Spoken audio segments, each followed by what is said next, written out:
The circuit diagram for common emitter transistor characteristics is shown in figure. The graph between current and voltage in this case is called common emitter transistor characteristic. This is a NPN transistor and a input voltage VVV is applied to base and emitter. This represents the voltage between base and emitter. This is the base of transistor and this represents the current in base current, and this is the collector and this is the emitter terminal, and this is the voltage between collector and emitter, and here we get output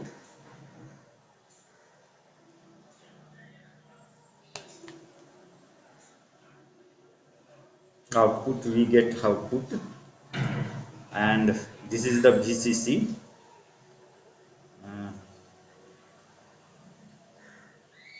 And this shows the current collector current. Now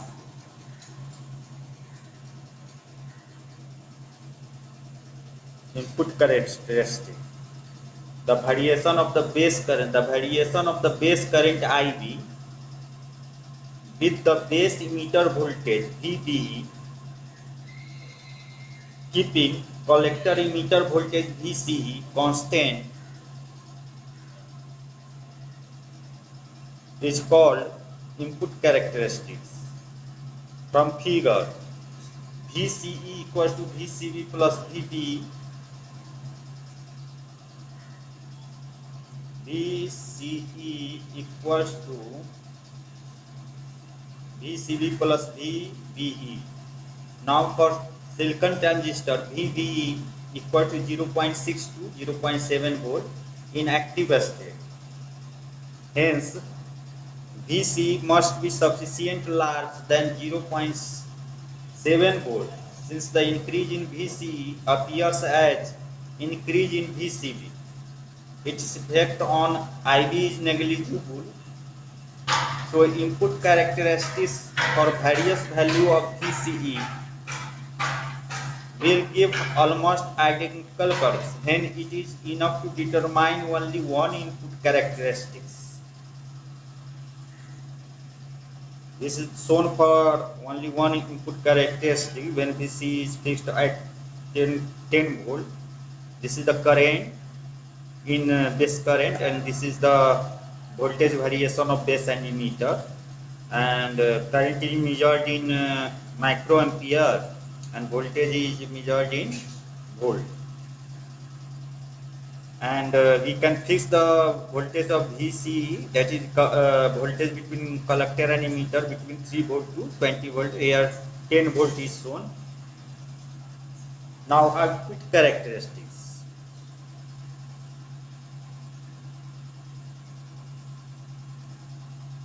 The variation of collector current IC with collector emitter voltage VCE, keeping base emitter current constant, is called output characteristics. There will be different output characteristics for different base current. Here it is shown. This is the current IC, means collector current, means collector current measured in milliampere, and this is the voltage across collector and emitter measured in volt, and this is the characteristic shown for the base current is fixed, that is at 10 microampere. This line shows at 10 microampere, this graph shows at 20 microampere, and this graph shows at 30 microampere. So similarly other are shown. So at fixing the base current, we draw the graph between collector current and collector emitter voltage, and this is called output characteristics. Now AC parameter, input resistance Ri. It is defined as the ratio of change in base emitter voltage delta V, VB, base emitter voltage, to the resulting change in the base current delta IB at constant collector emitter voltage, that is fixing VCE constant. It is dynamic, AC resistant and varies with the operating current in the transistor, that is Ri input resistance. Ri equals to delta VBE divided by delta IB when VC is constant. The value of Ri can be anything from a few hundred of a few hundreds to a few thousand of ohms.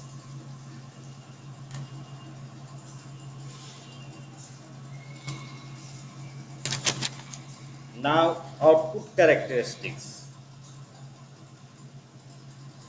Output characteristics are 0 or R 0 or R naught. It is defined as the ratio of change in collector emitter voltage delta VCE to the change in collector current delta IC at a constant base current, that is IB is fixed here, then R0 or R naught equals to delta VCE by delta IC at constant IB, and this is called output resistance.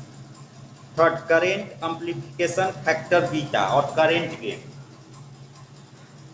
It is defined as the ratio of the change in collector current to the change in base current at a constant collector emitter voltage, that is VCE, when the transistor is in active state.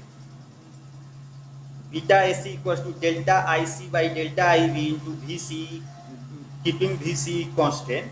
This is also known as a small signal current gain, and its value is very large. The ratio of IC and IB is called DC beta of the transistor. Hence, beta DC equals to IC by IB.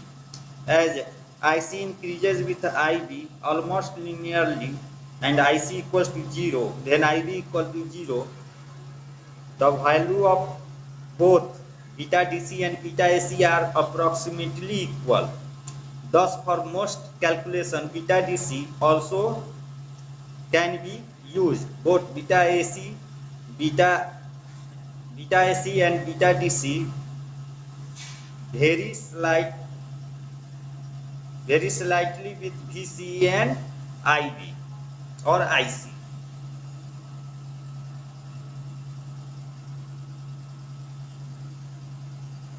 Now, operation region of a transistor.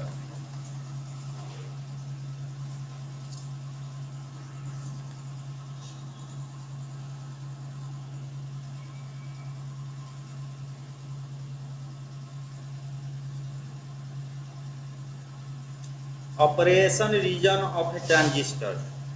Depending upon the input biasing, the transistor is in any one of the following three states.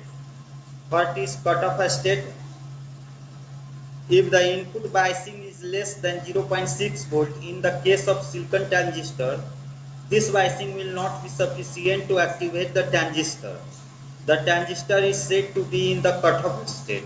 Second, active state. If the input biasing is more than 0.6 volt in the case of a silicon transistor, the transistor will be in active state till the input biasing becomes so high that any further increase in it does not change the output.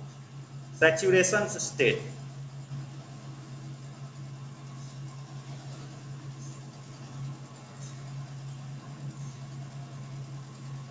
Saturation state.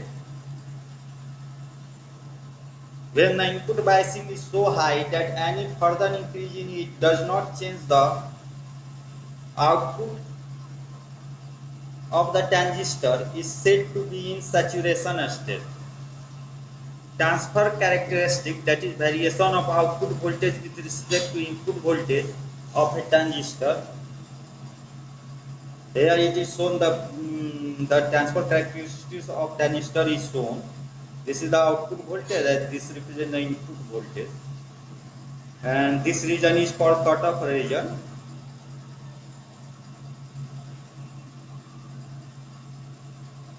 The region in which output voltage does not change with the change in input voltage, and this region is called active region. Here output voltage non-linearly with respect to input voltage, and this is the saturation region where output voltage becomes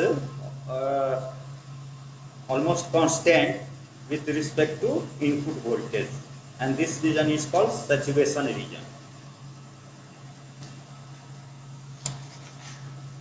Now transistor as a switch.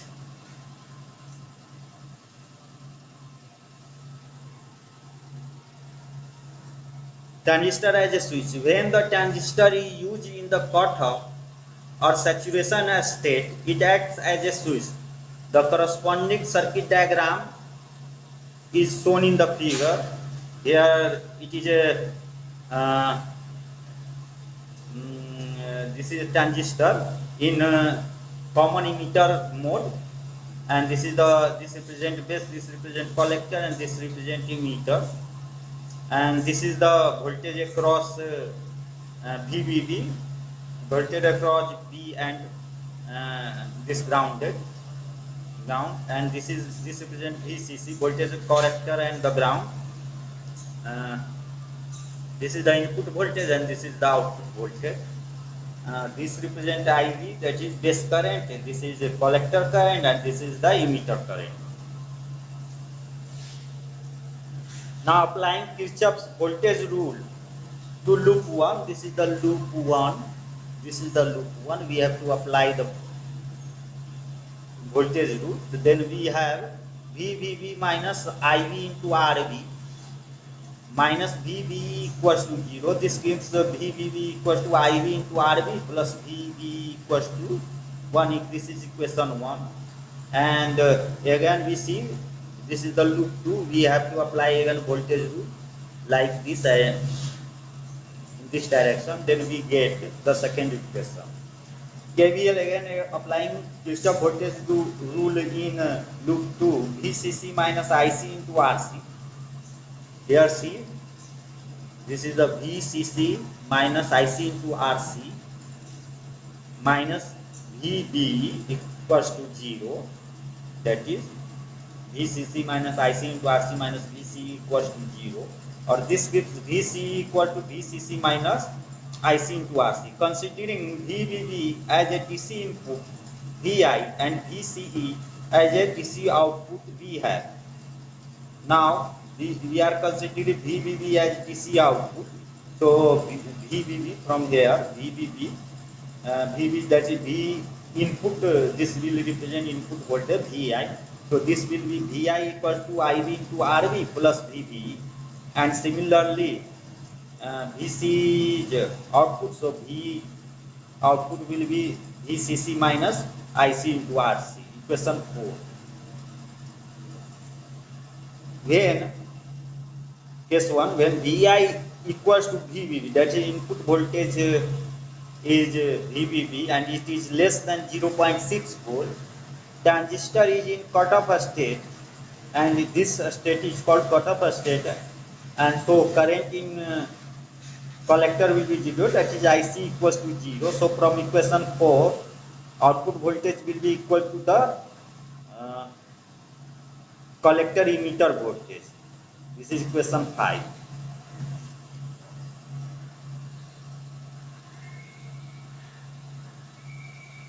The output path and from 4 V0 decreases. As VI increases further, IC increases almost linearly, and so V0 decreases linearly till its value becomes less than about 1.0 volt. After this, the change becomes non-linear and transistor goes into saturation state. In this case, V0, that is output voltage, is very low and very near to 0. The transistor is said to be in switched on. That is when output voltage is 0, side transistor will be called in switched on.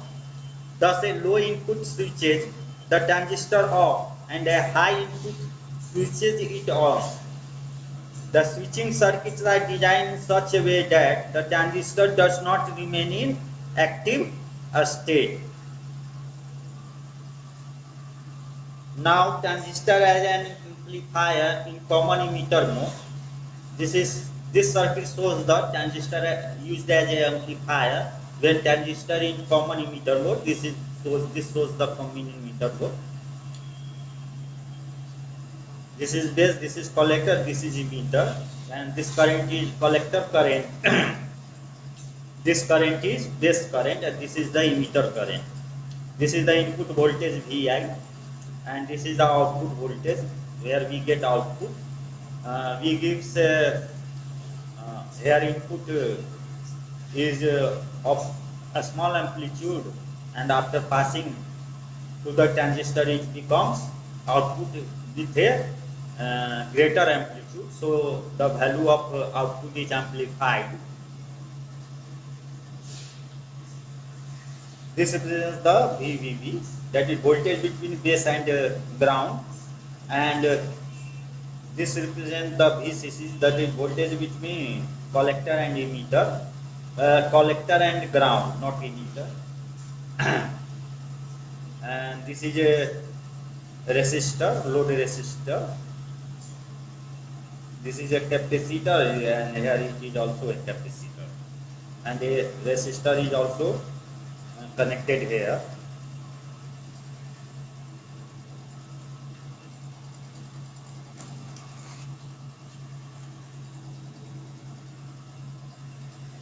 Let us superimpose an AC input signal Vi to be amplified on the bias battery VBB. The output is taken between collector and ground. First consider Vi equals to 0, then from KVL in input VBB minus IV into RV minus VBI equals to 0. This gives VBB equals to IV into RV plus VB, equation 1, and VCC minus IC into RC minus VC equals to 0. VCC equal to IC into RC plus VC.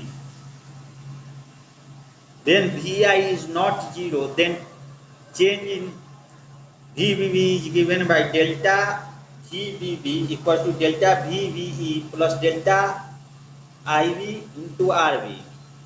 Equation 3. Delta VBE is equal to the input applied AC voltage. Hence Vi equal to delta VBB. This implies Vi equal to delta VBE plus delta IV into RV, or equals to delta IV into Ri plus delta IV into RV, because Ri equal to delta VBE by IV. So delta VBI equal to Ri into delta IV.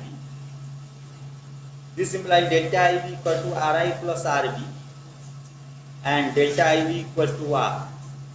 Question 5.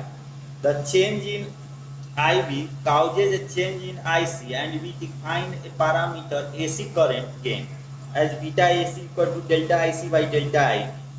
It is close to the beta DC in usually linearly region of output characteristics. The change in IC due to a change in IV causes a change in VCE, and the voltage drop across the resistor, that is RC equals to RL, because VCE is fixed. The change in IC can be given by equation 2 as delta VCC equal to delta IC into RC plus delta VCE, or this is equal to 0, so delta IC into RL plus delta VCE. This implies delta VCE equal to minus delta IC into RL. The change in VCE is the output voltage given by V0 or V0 equal to minus RL delta IC minus RL into delta AC into delta IV. The voltage gain of amplifier is AV equal to V0 by Vi equal to minus RL into delta AC into delta IV divided by delta IV into R,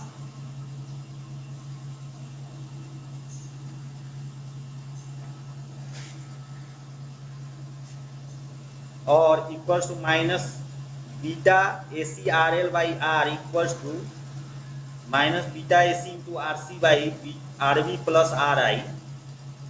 Negative sign represents that the output voltage is of voltage in phase with input voltage. Now power gain AP equals to the product of current gain and voltage gain is power gain, and AP equal to beta AC into AP.